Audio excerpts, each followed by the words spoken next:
حضور غوث پاک رحمۃ اللہ تعالی علیہ، بچپن بھی بڑا عظیم ہے۔ آپ بچپن کے اندر تھے کہ جب آپ مدرسے میں جایا کرتے نا، آپ سے کسی نے سوال کیا، پوچھا کہ آپ کو کب پتہ چلا کہ آپ اللہ کے ولی ہیں، کب پتہ چلا؟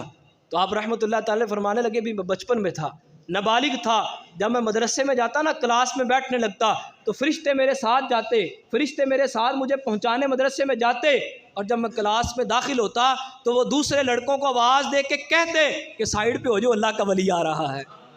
اللہ کے ولی کے لیے جگہ خالی کر دو۔ یہ ان کی بچپن میں شانیں ہیں۔ اور اگر کوئی بندہ یہ کہے نہیں یہ تو من گھڑت ہے،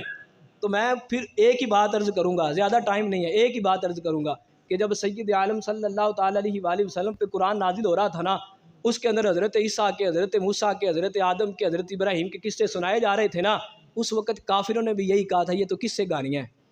یہ تو قصے کہانیاں ہیں، ہم ان کو دلیل کہاں سے بنا لیں؟ یہ تو اس وقت انہوں نے جملہ بولا تھا۔ آج تو اللہ کے اولیاء کے صفتیں جو لکھی ہوئی ہیں، ان کی شانیں جو لکھی ہیں، جو غلط ہیں اس کو ہم بھی غلط کہتے ہیں، لیکن جو صحیح ہے، جو عقیدے کے مطابق ٹھیک ہے، اگر تو اس کو بھی غلط کہے گا تو پھر اپنا خاندان دیکھ، اپنے آباء و اجداد چیک کر کہ کہیں وہی تو نہیں کہ جو سید عالم صلی اللہ تعالیٰ علیہ وآلہ وسلم پہ جب قرآن کی آیتیں نازل ہو رہی تو یہی بول رہے تھے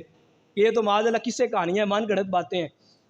لوگوں نے اعتراض کس پہ نہیں کیا؟ نام ماننے والوں نے تو رب کا بھی انکار کیا ہے، نام ماننے والوں نے تو قرآن کا بھی انکار کیا ہے، نام ماننے والے تو اس دور کے اندر صحابہ کو معاذ اللہ گالیاں دینے والے موجود ہیں۔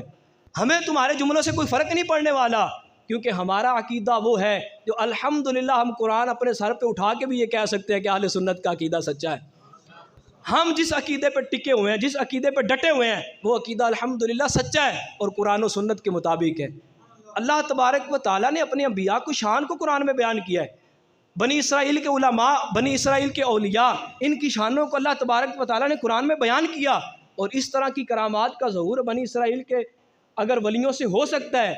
تو پھر امت محمدیہ کے ولیوں سے کیوں نہیں ہو سکتا؟ آج کل آپ سوشل میڈیا پہ دیکھیں ایسے ایسے لوگ، اور لوگ ان کو نیچے بڑا فالو بھی کر رہے ہیں، کمنٹ بھی کر رہے ہیں۔ اب ایک بندے کو میں دیکھ رہا تھا، وہ بڑے فخر سے کہہ رہا تھا، وہ اپنے بازو پھیلا پھیلا کے، میرے تو بڑے فالوور ہیں، مجھے اتنے لوگ سنتے ہیں، مجھے اتنے لوگ جو ہے وہ ایکسیپٹ کرتے ہیں، اتنے لوگ لائک کرتے ہیں۔ میں نے کہا ماننے والے تو شیطان کے زیادہ ہیں، رحمان سے زیادہ شیطان کو ماننے والے ہیں۔ تو پھر وہ شیطان کیا کہے میں معاذ اللہ اللہ سے بڑا ہوں؟ پھر یہ کہا جائے گا معاذ اللہ رحمان کو چھوڑو شیطان کے پیچھے چلو۔ بات فالوور کی نہیں ہوتی، بات بندے کی پبلسٹی کی نہیں ہوتی، بات بندے کی مشہوری کی نہیں ہوتی، بات یہ ہوتی ہے کہ بندہ اکیلا چلا رہا ہو راستے پہ لیکن راستہ درست ہو۔ بندہ راستے پہ اکیلا چل رہا ہو لیکن راستہ درست ہو تو بندہ منزل تک پہنچ جاتا ہے، لیکن ہزاروں کا ہجوم ہو اور جانا لاہور کی طرف ہو اور منہ فیصل آباد کی طرف اٹھا لے تو بندہ لاہور کبھی نہیں پہنچ سکتا۔ تو اس لیے میرے بھائی راستہ وہی ہے جو اہل سنت نے ہمیں دیا ہے، جو ہمارے علماء ہمیں دے کے گئے، جو ہمارے اولیاء ہمیں سکھا کے گئے، جو غوث پاک کی تعلیمات سے ہمیں پتہ چلتا ہے اور جو سیدنا صدیق اکبر کی تعلیمات سے ہمیں پتہ چلتا ہے، وہی راستہ سچا اور وہی حقیقت ہے۔ آپ لوگ کہتے ہیں کہ وہ بھی سچا ہے وہ بھی سچا ہے، ہم اس کو بھی ٹھیک کہتے ہیں تو اس کو بھی ٹھیک کہتے ہیں، تو بھائی ہمیں اللہ تبارک و تعالیٰ نے سینس بھی تو دی ہے نا، عقل بھی تو دی ہے نا، ہمیں موازنہ کرنا چاہیے کہ کون سا بندہ قرآن و حدیث کے ذریعے ہمیں محبت رسول کے جام پہ لا رہا ہے اور کون سا بندہ قرآن و حدیث ہی پڑھ کے محبت رسول کو ہمارے دلوں سے نکال رہا ہے۔